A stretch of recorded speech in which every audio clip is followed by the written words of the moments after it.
So I thought it'd be interesting to look at a game with the engine on at this point, because um, what we're going to do is we're going to investigate the Goering Gambit, which is an alternative gambit that I play as white. And you're going to see what the suggested moves are in each case. This is a very standard gambit. It's a relative of the Scotch gambit. And C bishop to c4. Well, you play c3 here. And the computer's recommending d takes e3, and it's basically an even game. White has almost no advantage. But I've noticed that black gets a lot of luck here playing d5. So now what we're going to do is not capture back right away. And the computer, of course, being the computer and being a really good player, has decided that c takes b2 is the proper move.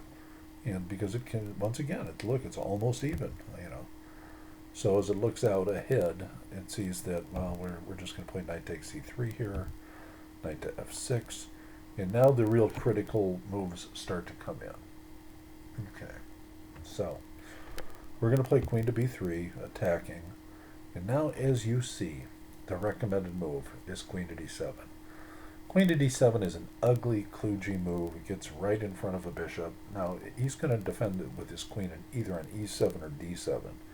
On e7, it looks like he moves knight back to d8 and defend it again in case I move knight to g5.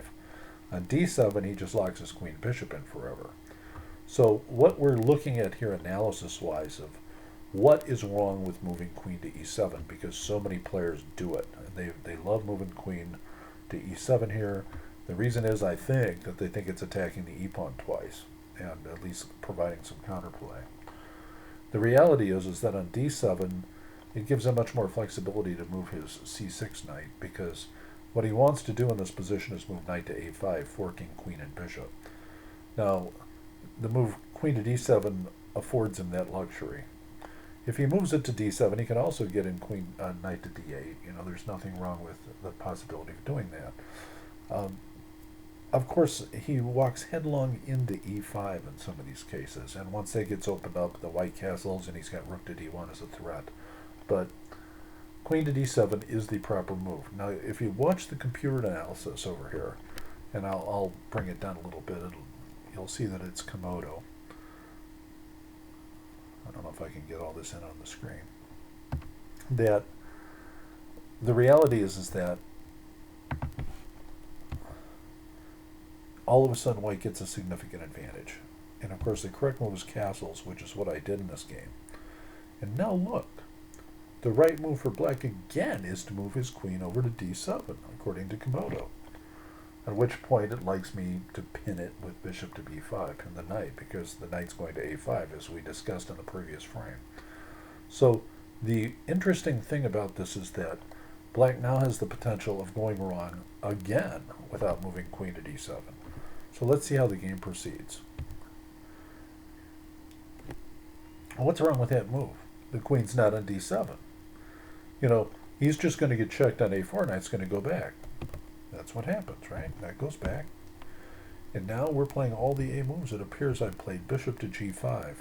And now here's problem number 2 with queen on e7. Knight to d5 is coming with tempo. Knight to d5 is a very nasty looking move.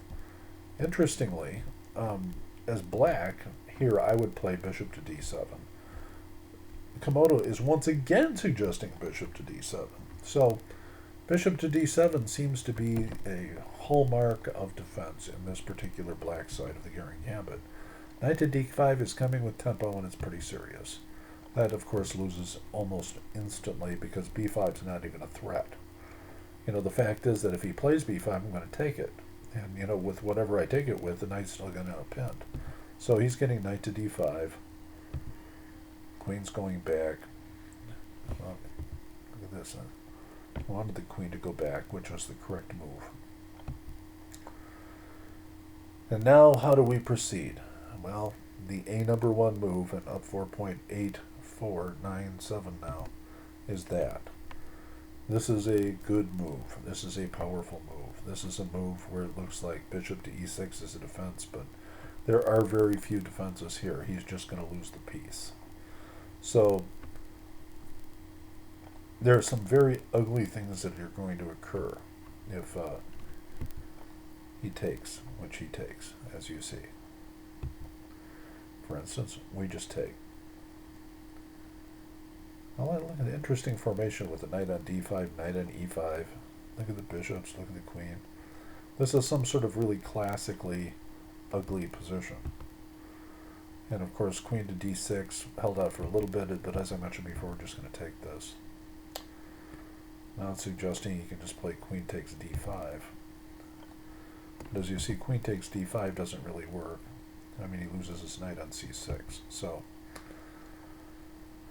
what's best here? Well, taking that, and bishop to e7, but no, he decides to go there.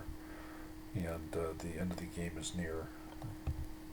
And as you can see, there's a mate coming in one. So I thought I'd include this because it was just kind of pretty and very short.